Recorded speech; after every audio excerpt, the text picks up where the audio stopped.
buenas, bienvenidos al banquillo, gracias por estar con nosotros en una entrega especial que nos va a permitir conocer de un ciudadano paraguayo con una amplia hoja de vida que le ha permitido, entre otros cargos de relevancia, presidir el Congreso de Paraguay, aspirar a la presidencia de la República en esta nación del sur de América, dirigir la represa hidroeléctrica más grande de América del Sur y una de las más imponentes de la Tierra.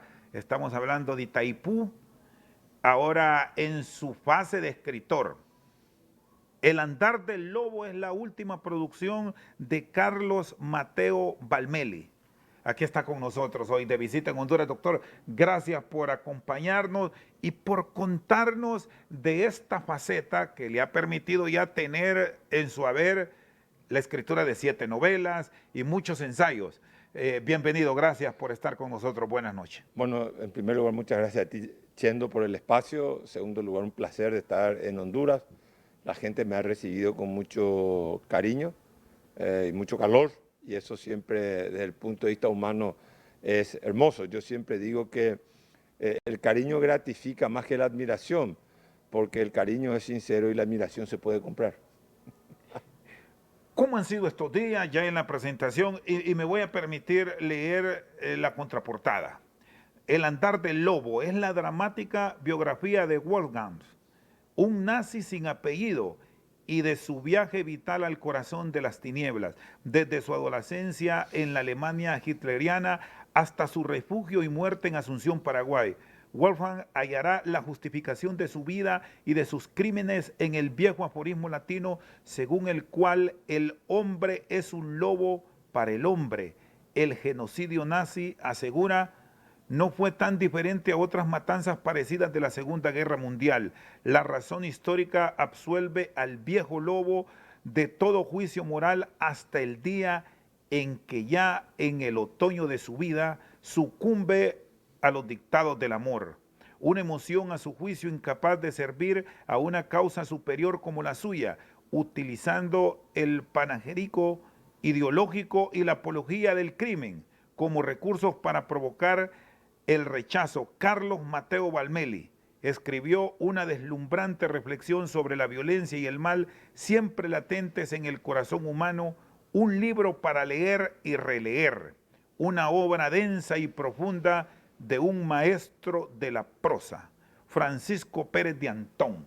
Sí. Es un resumen casi perfecto de una historia de la Alemania de Hitler. Sí, es una historia que tiene que ver con un ex jerarca de la SS, es un libro en donde se contiene una filosofía de la historia, es un libro que tiene una visión antropológica del ser humano, un enfoque antropológico del ser humano, es un libro que tiene una filosofía de la política, de cuáles son las ideas que rigen la política, cuáles son las ideas que guían a la historia y qué palpita en el corazón humano para saber cómo eso se encarna en la conducta y en las reacciones que tenemos los seres humanos, ya sea reacciones de resentimiento o reacciones de afecto positiva, como poder odiar o como poder amar.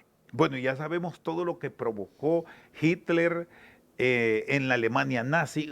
¿Cómo aplicar estos hechos a la realidad que hoy vive nuestra América, con los conflictos que a diario estamos encontrando con economías severamente golpeadas, sobre todo en los últimos años? Bueno, de hecho, Wolfgang, el personaje de esta novela, explica el ascenso de Hitler, ¿verdad? Como figura mesiánica, como figura trascendente en la historia alemana, como el hombre que hacía falta para poner Alemania de nuevo en orden, como el hombre que podía ofrecer al pueblo alemán futuro, un porvenir y la grandeza que estaba reservada al pueblo alemán. Wolfgang es un hombre resentido por el Tratado de Versalles. De hecho, él sostiene que no hubieron 2 guerras mundiales, sino que hubieron una sola, que Alemania fue traicionada en la Primera Guerra Mundial. Él cree que es un insulto haber dicho que Alemania es la única culpable de la Primera Guerra Mundial. El Tratado de Versalles y sus condiciones draconianas para Alemania, él la rechazaba. De hecho, él nace el día en que se firma el Tratado de Versalles. Entonces, tiene el sentido de la venganza dentro de sí mismo, de restablecer el honor y el orgullo alemán, que fue pisoteado y mancillado, vilipendiado con el Tratado de Versalles. Y luego viene un periodo de la República de Weimar, que fue una república en donde abdicó el Kaiser, una república en donde la política estaba descompuesta, en el sentido de que estaba muy fragmentada, y había mucha violencia política. Él dice, nosotros no fuimos los únicos violentos bajo la República de Weimar, también fueron los socialdemócratas, los comunistas, los liberales, todo el mundo recurría a la violencia. Y a eso se junta la crisis económica, la desocupación del 29-30 con el crash de la bolsa de Nueva York y el impacto que tuvo en toda la economía europea. Entonces él también hace, en parte del libro, la descripción de cómo los tratados internacionales mal llevados pueden provocar la reacción de un pueblo que se siente sometido. Y él compara, dice, en 1815, cuando después de las guerras napoleónicas, después de que Napoleón provocó todas las guerras en Europa, Francia se sentó en Viena, en el Congreso de Viena en 1815, con Talleyrand, a negociar el nuevo orden político, geopolítico europeo. Sin embargo, a nosotros los alemanes, después de la Primera Guerra Mundial, nos sentaron en el banquillo de acusados. Y este escrito de El andar del lobo, ¿cómo lo fue desarrollando para adaptarlo y volverlo una lectura agradable, que debemos decir ha tenido un gran éxito en estas presentaciones aquí en nuestro país, a la realidad actual? Y no nos quedamos en América Latina, Carlos, Sí. sino a nivel del mundo. Bueno, mira, en primer término, Wolfgang entiende que la Segunda Guerra Mundial, el objetivo de la Segunda Guerra Mundial, mira la actualidad que tiene el libro. Para él el objetivo de la Segunda Guerra Mundial era el este, no era Francia e Inglaterra. Cuando los alemanes hablaban de Francia, Inglaterra, Bélgica, Holanda, Noruega, hablaban de ocupación. Cuando los alemanes, los nazis, los nacionalsocialistas, hablaban de Polonia, de Rusia, Ucrania. Ucrania era el objetivo final. Pero ellos hablaban de destruir los estados, Era una invasión. Por eso hablaban de que en los países ocupados había control militar. Pero, sin embargo, en la Unión Soviética se practicó una guerra de exterminio. Desde Polonia en 1939, Bielorrusia, Ucrania y toda esa vastedad del territorio ruso, que hoy siempre formó parte de lo que se llama Euroasia. Entonces el ángulo desde el que él mira la guerra es el ángulo que dice el frente y la guerra más sanguinaria fue en el este. Lo que pasó en los otros países fue una cuestión mucho más así liviana. Dice él, compara, o sea, no fue liviano, es lo que él dice. Sí, ¿y qué ha encontrado en la lectura a nivel de América y con los acontecimientos que se han dado en los últimos tiempos? ¿Qué está gustando leer? ¿Cuáles son los géneros preferidos en las diferentes presentaciones? No, mira, yo creo que la gente, el pueblo en general, en las sociedades latinoamericanas, lo que yo percibo, ¿verdad? Cuando en mis viajes, escuchando, ¿verdad? Tampoco, observando. Claro que la observación es el primer método científico, ¿verdad? Observar. Lo que yo noto es que la gente está desafectada de la política. Hay una suerte de desilusión con respecto a la política. Hay una furia con respecto a la política. Hay un hartazgo de la política. Pero también hay en la República de Weimar pasaba lo mismo. Y Wolfgang es un reflejo, un vocero de ese hartazgo, de esas corruptelas políticas, de eso que él le llama la corrupción rampante. Entonces, cuando la política se aleja mucho de la gente, entonces podemos estar sometidos a crisis futuras que signifiquen, digamos, la emergencia de movimientos políticos, sociales, que sean refutadores del orden político establecido. Y estos movimientos políticos sociales que están dando ese espacio que la población busca, ¿qué visión tiene? Porque me dice que se genera una furia, que hay un hartazgo. Usted ha sido político y conoce del desarrollo de las sociedades y las aspiraciones que tienen en momentos duros que estamos viviendo hoy día. Bueno, mira, Con respecto al libro que tiene actualidad, podemos, digamos, transferirlo al presente. Tanto en la República, el nacionalsocialismo es un fenómeno alemán, el fascismo en principio es un fenómeno italiano. En ambos países hay una característica, el Estado se formó tardíamente. En 1870 recién se forma el Estado alemán, en 1870 se forma el Estado italiano. Pero ¿qué pasa? Son movimientos de masas. No era una cuestión, digamos, de un grupo armado, no eran golpes militares, sino tenían un fuerte apoyo popular. ¿Cuál es la diferencia con las reacciones populares que nosotros sentimos, vemos, percibimos, observamos, auditamos en América Latina? En América Latina parecen que son reacciones espontáneas, no hay una organización política, no hay un partido, no hay una estructura política, no hay una ideología que marque, digamos, encuadre el comportamiento de la gente. Es mucho más, responde más a un hartazgo, y el hartazgo se expresa en reacciones espontáneas, en falta de legitimidad de los regímenes políticos. Es decir, que aquí se debe tener, Carlos, un cuidado puntual, tener una observación clara en cuanto a creerse liderazgos. O creerse que hay respaldo popular a ultranza. Estamos hablando más de reacciones porque nos cansó ya algo que estuvo por mucho tiempo. Sí, eso es natural porque la política hay que mirarla un poco en términos dialécticos. Se establece un sistema y el sistema va a encontrar su oponente que lo niegue y lo quiera superar, dialécticamente hablando. Todo sistema político va a tener una fuerza contraria que la niegue. Eso es natural, eso hay que aceptarlo hasta dentro de la democracia.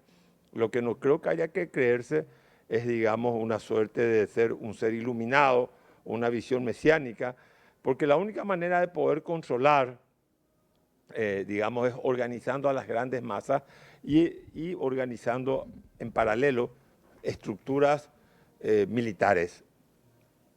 Y eso es peligroso, porque a eso el que gobierna no sabe ponerle límite. Entonces yo creo que la democracia tiene que tener sus aparatos coercitivos. En democracia hay que reconstruir el poder. Cuando nosotros salíamos de la dictadura en América Latina, yo me preguntaba, o sea, discutíamos sobre la gobernabilidad. ¿Por qué razón? Porque decíamos la inestabilidad política puede retrotraernos a los estados autoritarios. Porque ¿qué pasaba en América Latina, en el sur? Era inestabilidad política, justificación para el golpe de Estado. Había una suerte de péndulo entre gobiernos civiles débiles y gobiernos militares que se presentaban como los salvadores de la patria. Cuando empezamos la transición, yo fui constituyente, hice la nueva constitución y también fui un luchador de la época de la dictadura, contra la dictadura.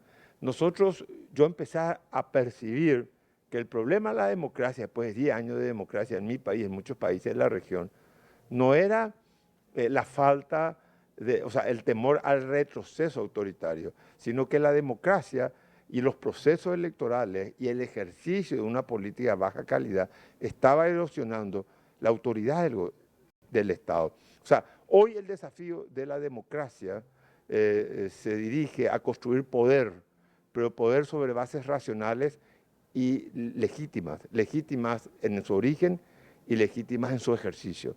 Eso es muy difícil. Yo creo que las democracias en nuestros países erosionan la posibilidad de construir poder. Y no hay democracia sin poder. El poder debe ser ejercido en democracia con bases racionales y siempre con un poder limitado y legítimo. Muy bien, está con nosotros Carlos Mateo Valmelli, es el escritor del Andar del Lobo, su última publicación literaria. Vamos a ir a una pausa, ya venimos con más, aquí desde el banquillo.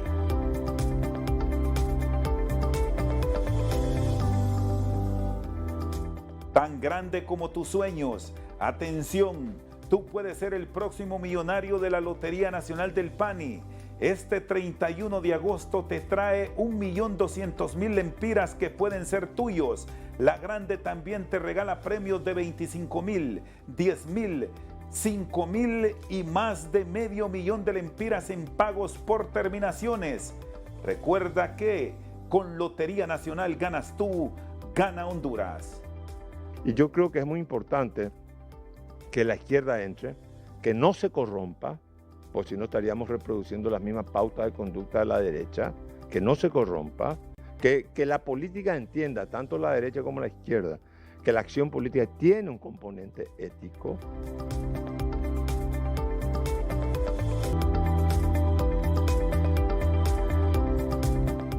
Seguimos esta noche al banquillo, está con nosotros Carlos Mateo Valmeli, escritor y político paraguayo. Bueno, nos vamos a quedar en este segmento hablando de sus producciones literarias y hablar un poco más del andar del lobo para luego retomar los temas de actualidad que desde luego nos va a implicar abordar otros temas de país, de la región.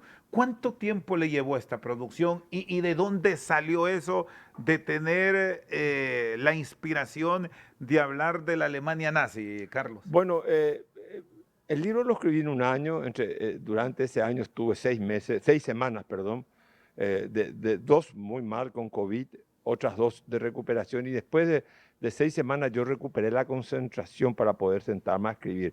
Durante 6 semanas no pude escribir, estaba mareado, como digamos una secuela del COVID me quedó una falta de concentración. Bueno, el libro, la verdad que yo siempre digo, uno escribe lo que lee, lo que ha leído, lo que ha pensado, lo que ha imaginado y lo que ha vivido. De muy niño tuve un tío que se llamaba Wolfgang, que era alemán, que no fue un alto jerarca, fue un soldado que fue al frente, y que voluntariamente se afilió al Partido Nacional Socialista y fue al frente ruso. Se negó a ir a Dinamarca, fue a Dinamarca, pidió que los trasladaran porque ahí no había guerra. Le ofrecieron ir a París como tropa de ocupación, se negó a ir. Dijo, yo me quiero a la guerra. Y entonces yo con él tuve una reflexión, como un preludio el libro, fue mi relación con él. Como un preludio el libro desde mi juventud hasta los 20 y tantos años, cuando yo tenía 20 y tantos años él falleció. Recuerdo que la última conversación que tuve con él fue muy emocionante, porque o sea, él nos visitaba mucho y nosotros, yo le tenía mucho cariño y siempre hablamos en español. Y la última vez que lo encontré en Río de Janeiro, yo vine de Alemania para hacer un trabajo de investigación para mi tesis doctoral, paré en Río de Janeiro únicamente para poder conversar con él en alemán. Semanas después falleció. ¿Qué le gusta leer al latino? Yo creo Lo que trágico, el mundo del crimen organizado que se ha vuelto tan común. Bueno, yo creo que la gente quiere leer o ver una película de cine para entretenerse más que nada, para evadirse. Mi literatura es diferente. Yo escribo otra literatura. Yo quiero, o sea, a ver, yo no quiero escribir un libro que entretenga solamente y que pueda estar en la televisión. Yo no quiero leer un libro que sea, digamos, el esbozo de un guión televisivo o de un guión para una película de cine. A mí me gusta escribir y desarrollar pensamientos en las novelas, ¿verdad? Por ejemplo, en esta novela hay pensamientos que tienen que ver con la filosofía de la historia, que tienen que ver con cuestiones existenciales del hombre, el odio y el amor en el corazón humano al mismo tiempo, que tienen que ver con las añoranzas, que tienen que ver con los resentimientos, que tienen que ver cómo pueden las ideas, guían o no las ideas, los procesos políticos, los procesos históricos. Entonces, mi vocación como escritor es ahondar esos temas. Yo no quiero solamente, digamos, entretener, no estoy descalificando, creo que son géneros diferentes. Este es el mío, yo estoy hablando de mi género. Ahora hasta me estoy tratando de proponer escribir una novela de acción que digamos que pueda entretener al lector. Yo creo que los lectores, y es natural, el lector siempre cuando lee disiente un poco.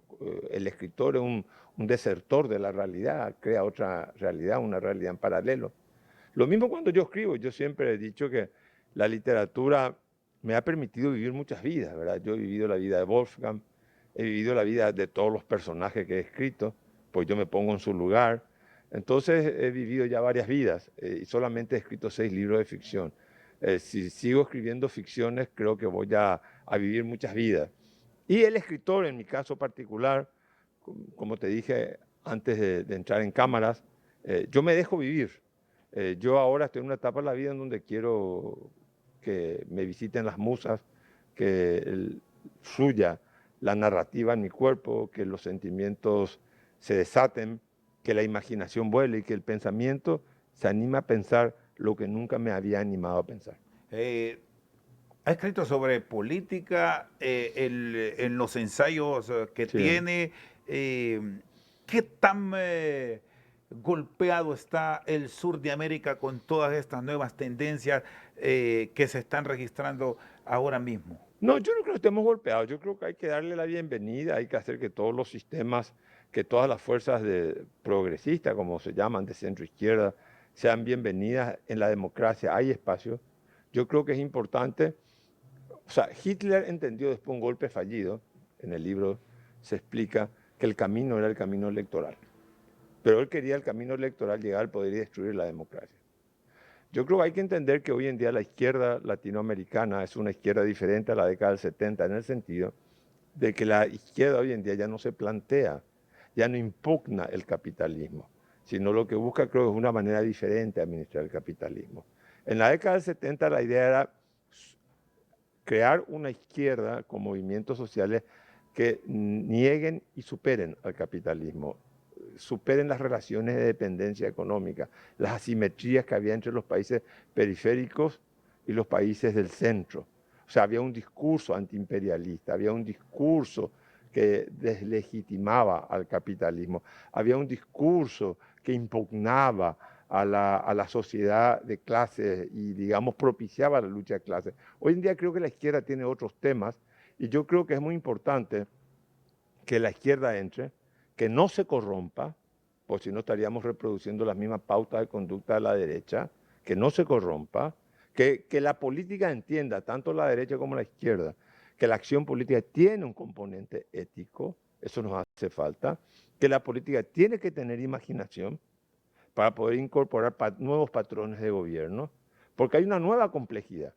Y la nueva complejidad no se puede gobernar con los patrones de gobierno hace 30 años. El mundo se ha vuelto complejo. Tuvimos una pandemia en donde quedó al desnudo que los sistemas de salud colapsaran. Y quedó al desnudo que la globalización es más retórica que realidad. Porque cada país dijo, primero me salvo yo con mis medicamentos y después ayudo al mundo. Entonces yo creo que hay que entender que gobernar en el siglo XXI es mucho más complejo y requiere y demanda de una política mucho más sofisticada que en los años, en las décadas pasadas. Hoy ya no se ve, por lo menos si nos quedamos con América Latina, de México hasta la Patagonia, los Estados Unidos como el gran enemigo. Se busca ese acercamiento como parte de un gran todo para un buen porvenir. Pero, Se visualiza así. pero muchos países de la región están buscando acercamiento con China continental y China continental es un país que en lo político es comunista y en lo económico es capitalista, lo más avasallador que existe. O sea, las relaciones económicas, las balanzas comerciales con China continental, para todo, en las relaciones bilaterales, en todas sale ganando China continental. Y ahora el mundo sufrió 3 procesos de industrialización. El primero, el mundo capitalista en Europa, Inglaterra, que empezó con la revolución industrial 1850, se extendió a los Estados Unidos. La segunda gran revolución industrial, que fue muy acelerada, fue la de China continental, que empezó a finales del 70. Y ahora estamos en víspera de una nueva revolución industrial, que es la de la India. Y eso va a ser muy difícil para nosotros, porque nosotros vamos a tener que competir, nuestras industrias, nuestras efímeras, nuestras pequeñas industrias nacionales van a tener que competir contra un nuevo gigante que va a tener una industrialización mucho más abaratada en sus costos que lo que fue China continental. Y este es un buen punto de revisar con los nuevos gobernantes de América Latina, porque es un caso parecido, Carlos, al que se vivió hace unos años atrás con el resurgir de los famosos tigres asiáticos. Y bueno, vamos a incluir la China roja, hoy una potencia mundial, que se fueron descuidando acercamientos. Ahora con anticipación se habla de esa potencia emergente, la India. ¿Cómo buscar los acercamientos sin que se genere, y lo vamos a decir de manera pública, la molestia de los Estados Unidos? Porque si bien no lo expresan públicamente, con China pasa eso. Bueno, yo no sé, de hecho el liderazgo del siglo XXI es si termina liderando, no lo voy a ver yo ni vos tampoco, si el siglo XX, al final hasta el siglo XVIII, XIX fue el siglo europeo, 1500 al 18, 19 fue el siglo europeo, siempre una potencia europea fue la primera, el siglo XX fue el siglo de los Estados Unidos, y el siglo XXI quizás sea el siglo de muchas hegemonías. India va a tener su hegemonía, Pakistán va a tener su competencia con India. Vamos a ver si Brasil emerge como una potencia continental y puede liderar y ubicar a Sudamérica y a América en una posición, o qué hace México. Y Rusia va a seguir siendo un país, una potencia mundial. China ya lo es. Y entonces vamos a estar en un mundo una poliarquía, vamos a tener muchos centros de poder y decisión. Nosotros, ¿qué tenemos que hacer? Países como Honduras, como Paraguay, países sudamericanos, nosotros tenemos que aumentar nuestra capacidad endógena como países. Tenemos que ser institucionales. Tenemos que entender que hay dos principios para insertarnos en el mundo global. Una es la transparencia, tenemos que ser países transparentes. El daño reputacional es un daño que perjudica mucho la economía de los países. Y por otro lado, tenemos que ser competitivos, tenemos que aceptar, es un mundo global, tenemos que ser competitivos. Competitivos quiere decir prestar bienes y producir bienes y prestar servicios a buen precio y calidad. No nos queda otra. El destino está en nuestras manos. El discurso globalista nos hizo creer, nos dio una ilusión óptica, nos planteó un oasis en el desierto que no existe, que todo iba a venir de afuera. No, nada viene de afuera, todo viene de la interioridad de los países. Si los países están organizados, si los países tienen baja calidad institucional, no van a llegar a ningún lado. Si los países tienen altos niveles de corrupción y patrimonialismo, no van a llegar a ningún lado. Los países tienen que mejorar sus patrones institucionales, su comportamiento político y la sociedad de los individuos, cada uno de nosotros. Tenemos que entender que la vida profesional de hoy en día no es la vida profesional de mi abuelo. Mi abuelo estudió Derecho, hizo una tesis doctoral y eso le valió para toda su vida laboral. Yo en lo que va de mi vida, si te cuento en los últimos 10 años solamente, como parlamentario hice leyes, como director de una ONG planté árboles, como escritor escribo libros y como director de una represa hidroeléctrica produje y comercialicé energía eléctrica. Y imagínate vos la versatilidad que hay que tener profesionalmente. Vida de multiusos. Y tengo un programa radial. No, es que el mundo va a ser así. Yo no soy una excepción. Todos tenemos que tener cierta flexibilidad y tenemos que entender que la educación es clave para nuestros países, que la cultura es clave para nuestros países, que hay que acercar cultura a nuestros pueblos, la cadena que más oprime es la cadena de la ignorancia. Muy bien, vamos a ir a una pausa. Ya vamos a seguir con este amplio diálogo con un hombre que escribe, que produce, que es político, me dicen reserva. No, por no, los momentos. O un político, no podemos hablar de un político en reserva. Siempre está ese gusanito, Carlos. ¿Le parece si hablamos después de la pausa de estos temas? Seguimos aquí en cuestión de minutos en Al Banquillo. Hay mucha gente que ya no lee más, que quiere ver televisión, que se guía por las redes. Pero ninguna de esas actividades sustituye o puede alimentar el cerebro y la imaginación como lo hace la lectura. Seguimos compartiendo esta noche Al Banquillo con Carlos Mateo Valmeli, escritor paraguayo. Bueno, debo ofrecerle una disculpa porque estamos hablando del libro, de literatura, de cómo volvernos lectores, algo que ha pasado a un segundo plano casi en muchos países de la región. No nos gusta leer y si revisamos las estadísticas, de repente encontramos que en la pandemia se aumentó un poco la venta de literatura, la conectividad para encontrar algunos temas que nos interesen, pero aprovechando a Carlos siempre terminamos variando a los temas que están ahora mismo, desconectándonos de una realidad que nos trae en este diálogo. De ahí... Pero te voy a hacer una pequeña reflexión, que estás diciendo una cosa acaba de señalar una cosa, Chendo, que es muy importante. la lectura, lastimosamente, se convirtió en una actividad obsoleta. Hay mucha gente que ya no lee más, que quiere ver televisión, que se guía por las redes.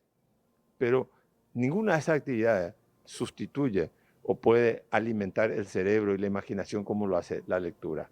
Entonces siempre vas a encontrar, cuando uno conoce a la gente, siempre distingue la persona que es una lectora de libros y la que solamente se maneja por medios digitales. Yo tengo una gran disputa con mis hijos, ¿verdad?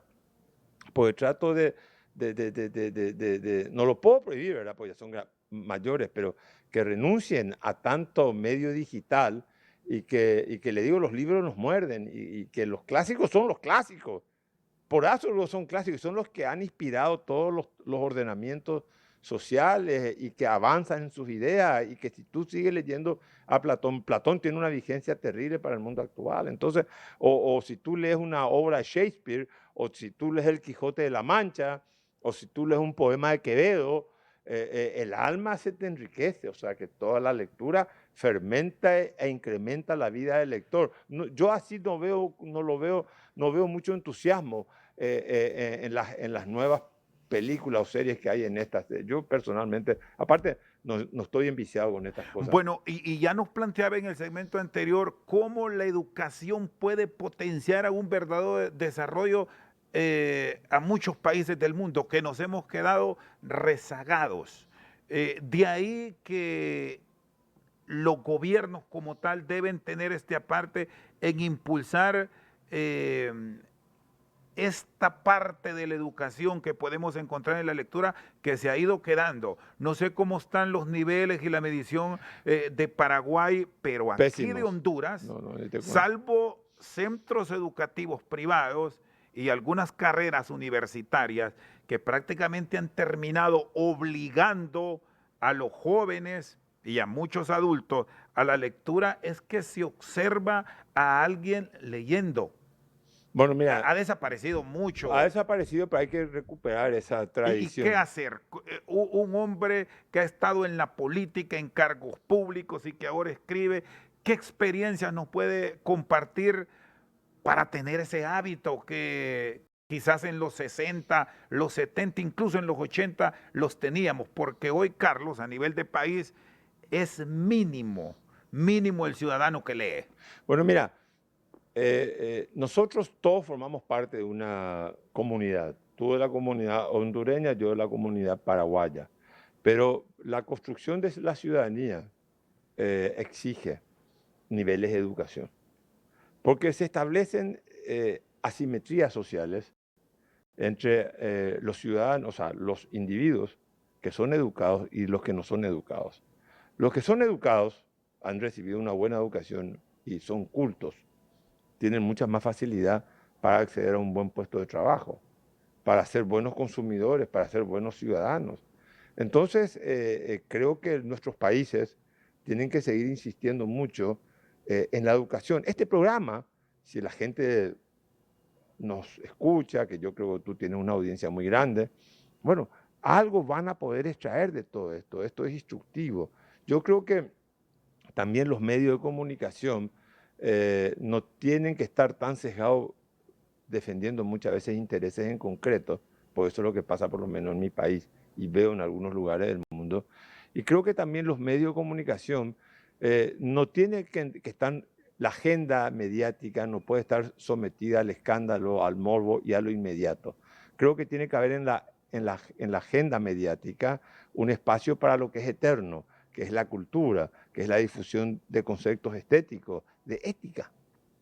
Yo creo que de ética. Nosotros, los pueblos, las sociedades, en los pueblos y las sociedades no puede declinar, no puede eclipsarse el sentimiento ético. Yo formo parte de una comunidad, pero yo siento una ética compartida y esa ética compartida me hace que tú, Chendo, no seas un instrumento de mis objetivos finales, sino que tú eres un fin en sí mismo. Para mí, yo debo ser básico, hombre. Son elementos básicos de ética que creo que tienen que estar presentes en la educación primaria y que lastimosamente, por lo menos en mi país, han sido abolidos como capítulo de la educación y se ha metido cualquier cantidad de disparates que yo creo que no sirven para nada. Un buen lector frente al nivel cultural que presenta Honduras y Paraguay, por lo menos para ir superando y alcanzando niveles de otros países.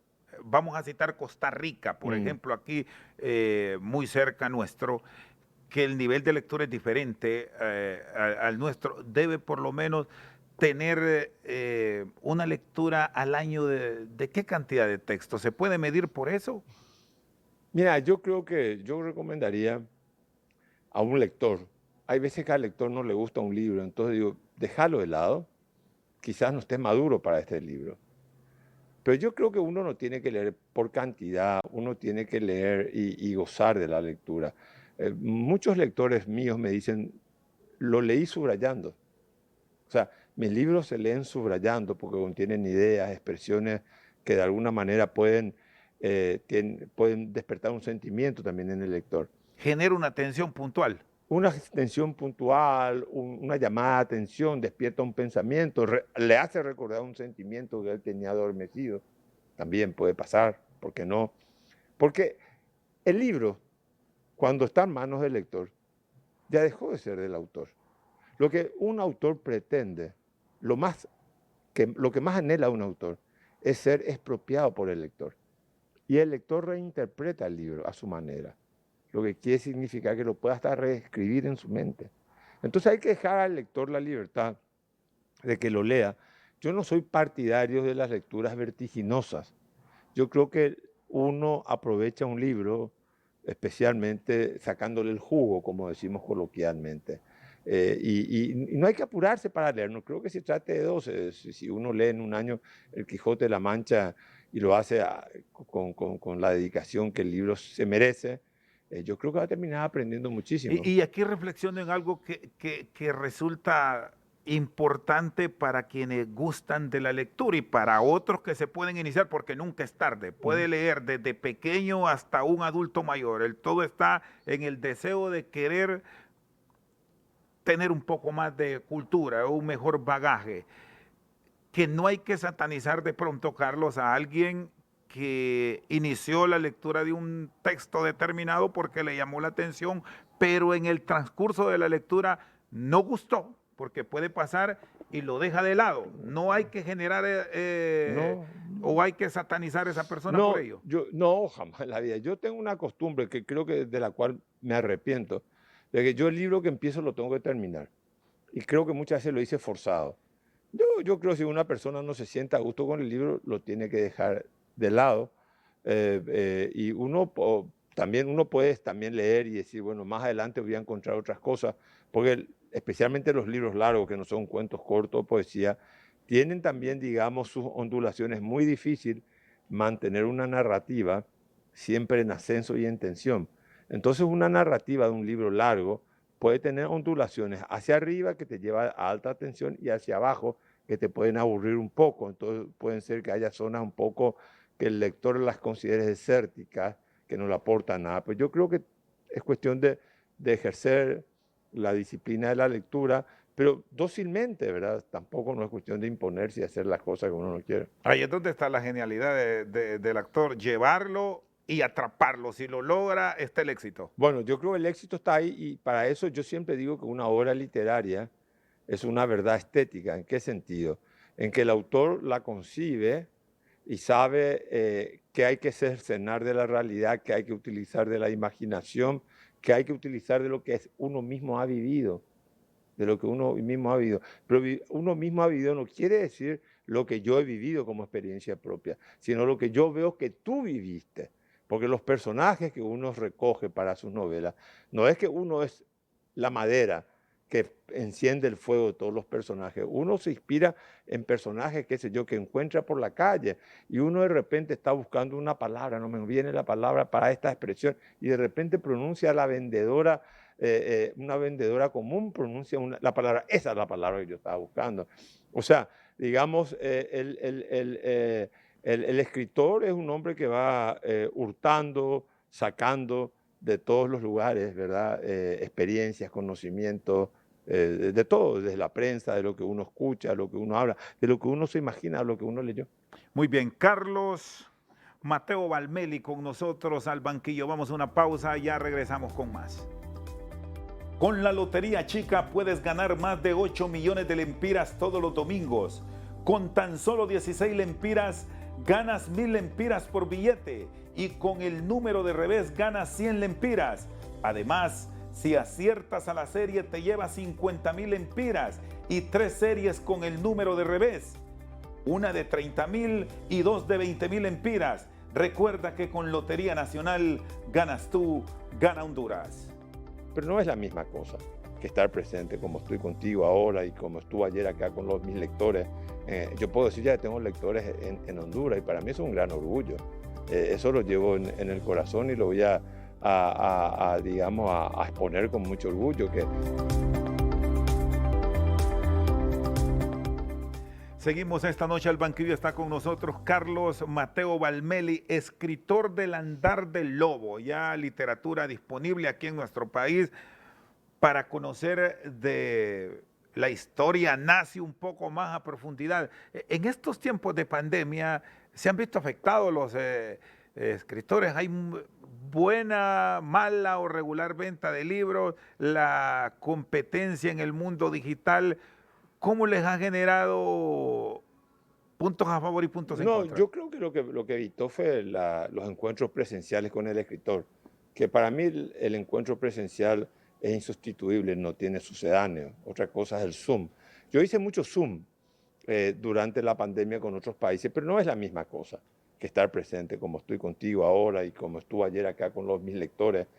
Yo puedo decir ya que tengo lectores en Honduras y para mí eso es un gran orgullo. Eso lo llevo en el corazón y lo voy digamos, a exponer con mucho orgullo, que acá hubieron más de 40 personas ayer escuchando y debatiendo conmigo, gente que ya había leído el libro, ¿verdad? Imagínate vos. ¿Y qué inquietud desprenden?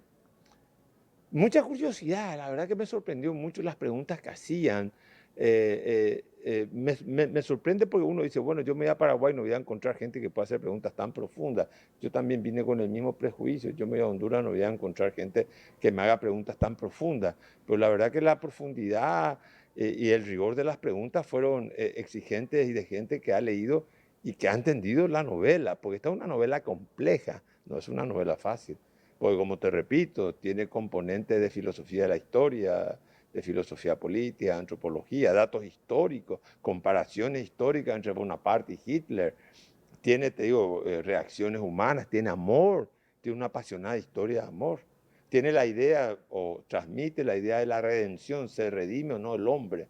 O sea, es un poco entender, tener empatía con el hombre que practicó el mal. Es una novela compleja, pero ayer a mí la gente me sorprendió del conocimiento que tenía de ella y del abordaje que hicieron de la novela. Me sorprendió. Y a propósito de redimirse, ¿se puede redimir América Latina? ¿Se puede reinventar en medio de todos estos cambios que se están ahora mismo registrando? Viendo la historia de Paraguay, que ha pasado del gobierno de izquierda al de derecha, y ahí va que Colombia es lo más reciente en cambios en este tipo de actividad política, que ya Honduras lo comienza a experimentar, que de pronto Brasil puede volver a ese tipo de pensamiento. ¿Qué visión tiene un hombre que alterne entre la política, la escritura y la actividad empresarial? Bueno, mira, yo te voy a decir que Lula creo que llega como un estadista a Brasil de nuevo. Yo creo que Lula llega con apetito de eternidad, con hambre de eternidad. Y yo creo que Lula entiende que Brasil tiene que organizarse como país, porque Brasil es un país que es la promesa de futuro. Por el futuro nunca llega en Brasil. Defíname eso de hambre de eternidad. Claro, ¿Es yo creo continuismo pleno o no, yo creo que agenciar el poder para su partido? no, yo creo que él va a agenciar el poder para estructurar un Brasil para el siglo XXI. Brasil es un país, una potencia continental, una democracia continental, es la octava, novena economía del mundo. No puede tener el nivel de desorganización del sector público que tiene.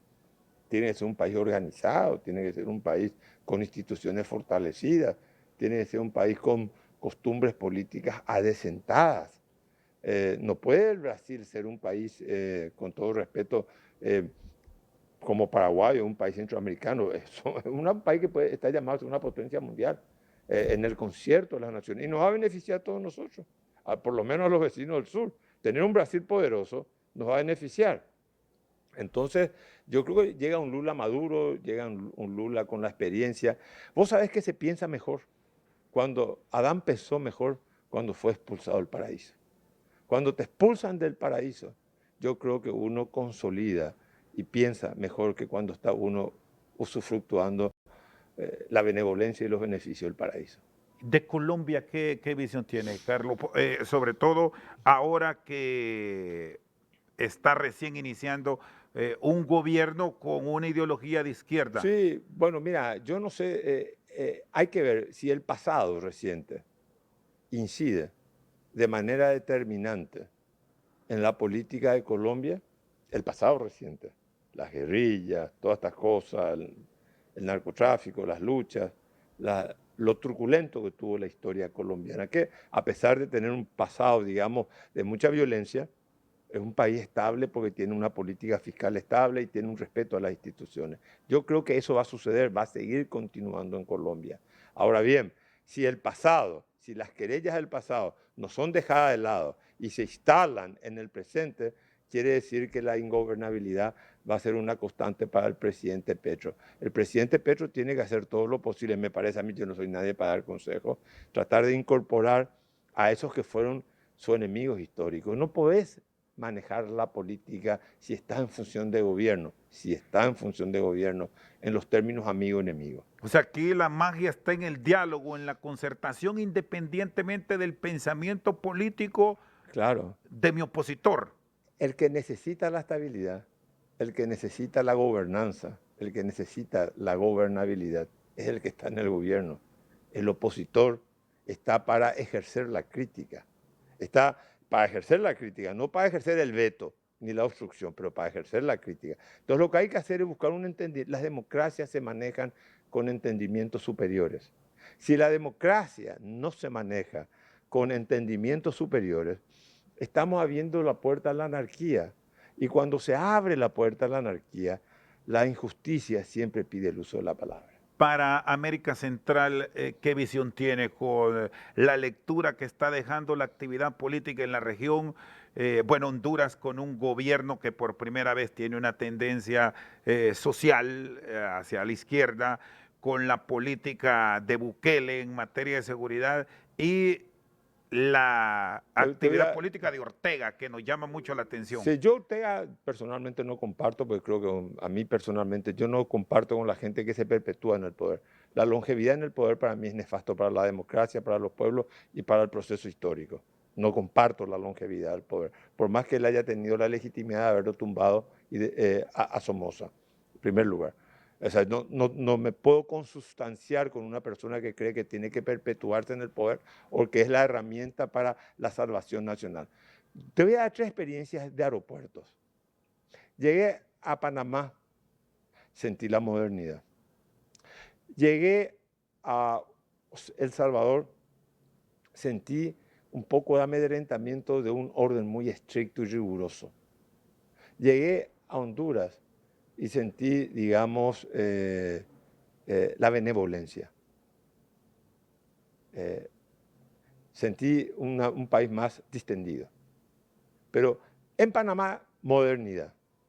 En El Salvador, rigor, presencia militar muy fuerte en el aeropuerto, orden riguroso, jesuítico. Y en Honduras, benevolencia, o sea, más distendido todo, mucho más distendido, gente muy amable. En la modernidad quiere decir que el aeropuerto es muy acelerado en Panamá, en el otro es muy lento porque hay mucho control policial, ni bien llegás. El funcionario del aeropuerto estaba uniformado y con un gorro militar, me sorprendió mucho, son funcionarios civiles, policías, muchos policías, me sorprendió, es una cosa que no puedo negar. No estoy emitiendo ni un juicio de valor, son impresiones que me causaron. Y en Honduras he visto un país sí, ordenado, donde te piden los registros sanitarios, te piden la documentación, pero un trato muy afable y muy dulce de la gente. Bueno, Carlos, le agradezco. El espacio resultó rápido para dialogar de muchos temas, de un hombre que es político, que es escritor y hombre de empresa. 30 segundos. ¿Por qué leer El andar del lobo? Y agradeciéndole aquí a los amigos de Metromedia que nos han permitido este conversatorio. Porque yo creo que El andar del lobo va a darle al lector una perspectiva diferente de la historia. Y que la historia tiene que ocuparse. La historia no sé si no se ocupa muchas veces, pero sí la literatura nos permite conocer el punto de vista del verdugo. Yo quiero conocer el punto de vista del verdugo, de aquellos que ejecutan el mal y sienten el mal en el corazón como algo legítimo. Muy bien, gracias. Gracias. Carlos Mateo Valmeli con nosotros esta noche al banquillo. Por su sintonía, muchas gracias.